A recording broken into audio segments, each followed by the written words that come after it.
Bienvenue à suivre l'actualité internationale du 4 février. La MONUSCO réaffirme son engagement dans l'est de la RDC en soutenant le mécanisme de cessez-le-feu et en renforçant la protection des civils.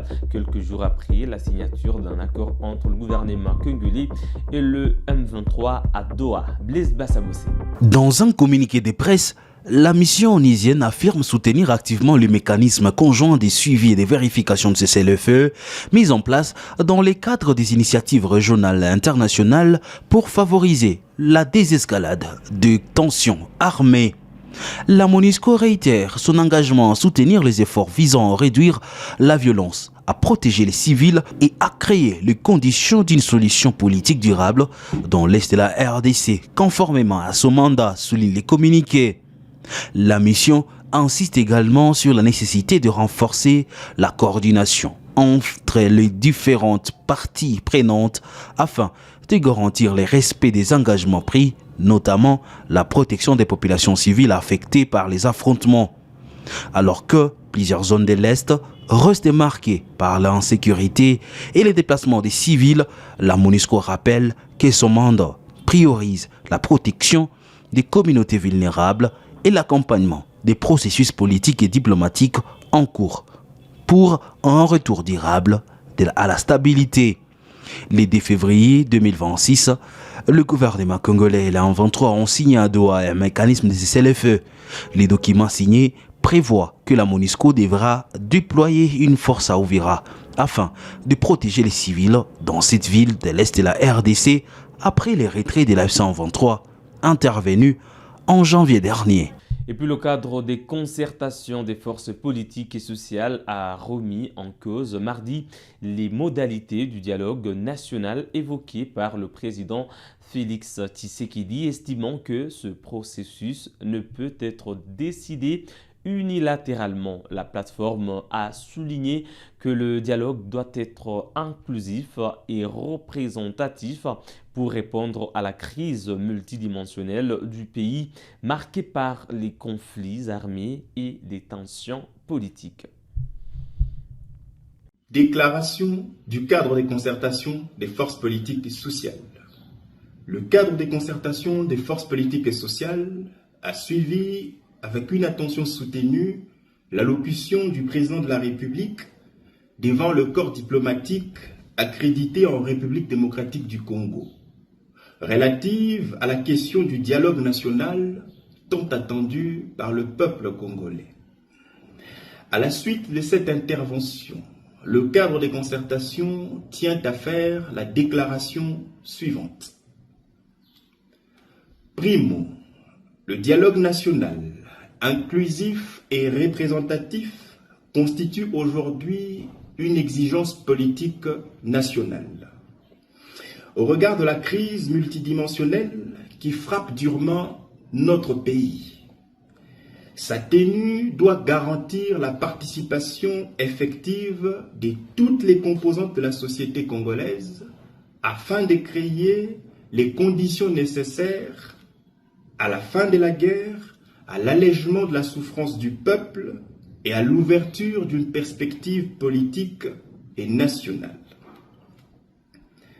Segundo, il n'appartient pas au président de la République, partie prenante au conflit et acteur central de la crise actuelle, de décider unilatéralement du lieu, des modalités d'organisation, des participations, des déroulements, ni du périmètre des débats du dialogue national. Une telle captation du processus compromettrait gravement sa crédibilité en le privant de son caractère inclusif et en risquant de les réduire à un exercice formel dépourvu de portée réelle. Tertio.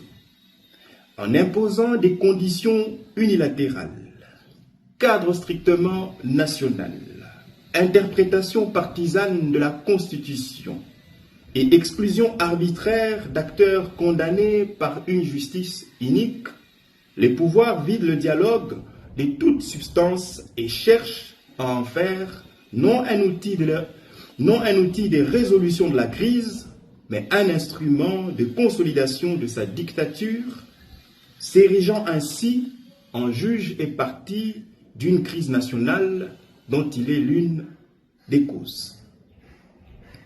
Quarto, confier l'organisation du dialogue aux seules institutions en place constitue un non-sens démocratique.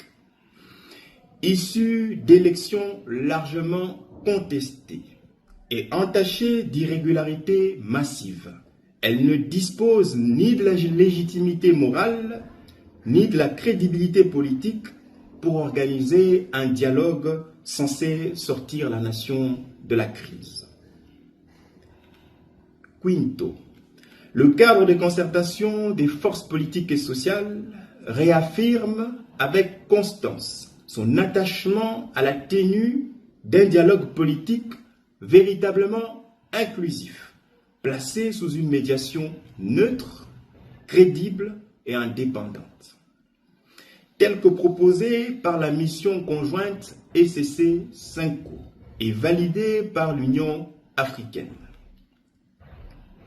Sexto, le cadre des concertations appelle toutes les forces politiques, sociales, citoyennes et patriotiques à s'élever, s'unir et se mobiliser pour imposer un pacte républicain fondé sur la vérité, la justice et la volonté souveraine du peuple. Fait à Bruxelles et à Kinshasa le 3 février 2026 pour le cadre des concertations de forces politiques et sociales, Michel Mouikabanda, coordonnateur et porte-parole.